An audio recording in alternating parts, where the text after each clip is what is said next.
Discharge ആയി കണ്ണ. കുഞ്ഞിൻ്റെ മേമ കുഞ്ഞിനെ ഒരുക്കാണ്, നമ്മൾ വീട്ടിലേക്ക് പോവാൻ റെഡി ആവാനല്ലോ.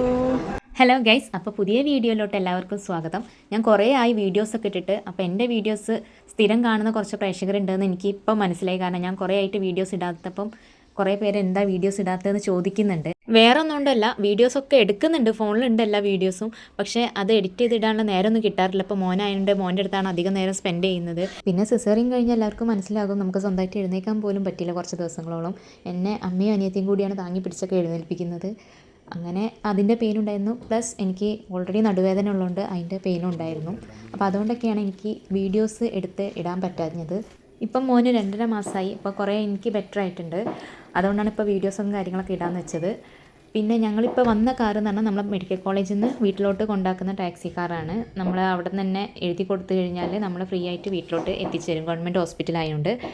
അല്ലെങ്കിൽ നമുക്ക് വണ്ടിക്കൂലിക്കുള്ള പൈസ തന്നു വിടും. അങ്ങനെയാണ് ഗവൺമെൻറ് ഹോസ്പിറ്റൽ. ഡിസ്ചാർജായി വന്നിട്ട് ഞങ്ങൾ രാവിലത്തെയും വൈകുന്നേരത്തെയും ഇളം വെയിൽ അവനെ കൊള്ളിക്കാറുണ്ടായിരുന്നു, മഞ്ഞ കുറയാൻ വേണ്ടിയിട്ട്. പിന്നെ 2 ദിവസം കൂടുമ്പോൾ ഹോസ്പിറ്റലിൽ ചെന്നിട്ട് ചെക്ക് ചെയ്യും. ഇത് അനു ആദ്യമായിട്ട് കുഞ്ഞിന് വാങ്ങിച്ച കളിപ്പാട്ടാണ്.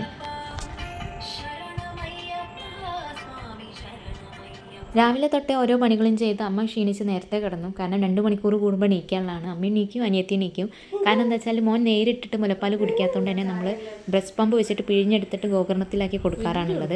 അതുകൊണ്ടാണ് അമ്മ അനും കൂടി എണീക്കുന്നത്. എനിക്ക് ഒറ്റയ്ക്ക് മാനേജ് ചെയ്യാൻ പറ്റുന്നില്ലായിരുന്നു, പെയിനൊക്കെ ഉള്ളതുകൊണ്ട്. പിന്നെ ഞാൻ ഹോസ്പിറ്റലിൽ നിന്ന് നോക്കിയിട്ടുണ്ടായിരുന്നു, കൊടുക്കാൻ പരമാവധി നോക്കി. അവൻ ഒട്ടും കുടിക്കുന്നില്ലായിരുന്നു നേരിട്ടിട്ട്.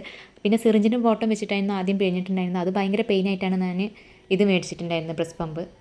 ഞങ്ങൾ വീട്ടിലെത്തി കുറച്ച് ദിവസം, അതായത് ഇവൻ്റെ 2ാമത്തെ ആഴ്ചയിലാണ് പൾസ് പോളിയോ വന്നിട്ടുണ്ടായിരുന്നത്. അപ്പോൾ ഞങ്ങൾ അതെടുത്തിട്ടുണ്ടായിരുന്നു അംഗനവാടി പോയിട്ട്. കുഞ്ഞിന് മഞ്ഞൊക്കെ ഉള്ളതുകൊണ്ട് തന്നെ ഡൗട്ടായിരുന്നു ഇപ്പോൾ എടുക്കാൻ പറ്റുമോ പൾസ് പോളിയോ എന്നൊക്കെ. പക്ഷേ കുഞ്ഞിന് പനിയും കാര്യങ്ങളൊന്നും ഇല്ലാത്തതുകൊണ്ട് നമ്മളെടുത്തു. നമ്മൾ ഡോക്ടറടുത്ത് ചോദിച്ചിട്ടുണ്ടായിരുന്നു, അപ്പോൾ എടുത്തു. പിന്നെ ഞാൻ നേരത്തെ ബ്രസ്റ്റ് പമ്പിൻ്റെ കാര്യം പറഞ്ഞത് എന്താ വെച്ചാൽ, എന്നെപ്പോലെ കുറേ പേർക്ക് ഇതേപോലെ അനുഭവം ഉണ്ടാവും. ആദ്യം തന്നെ നേരിട്ട് കുഞ്ഞ് മുലപ്പാൽ കുടിക്കാത്തതിൻ്റെ ബുദ്ധിമുട്ടും കാര്യങ്ങളൊക്കെ ഉണ്ടാകും. പക്ഷേ ഇപ്പോൾ അവന് കുടിക്കുന്നുണ്ട്. 1.5 മാസം വരെ ഇരുന്ന് അങ്ങനെ പിഴിഞ്ഞൊക്കെ കൊടുത്തിട്ടുണ്ടായിരുന്നു. ഇപ്പോൾ അവൻ നേരിട്ട് കുടിക്കുന്നുണ്ട്. അപ്പോൾ നേരിട്ട് മുലപ്പാൽ കുടിക്കാത്ത കുട്ടികളുടെ അമ്മമാരുടെ അടുത്ത് എനിക്ക് പറയാനുള്ളത്, അത് അവർ പതിയെ പഠിച്ചോളൂ, നമ്മൾ ഡെയിലി ഒന്ന് വെച്ച് കൊടുത്താൽ മതി. അപ്പോൾ ഇത്രയേ ഉള്ളൂ ഇന്നത്തെ വീഡിയോ. ബായ്.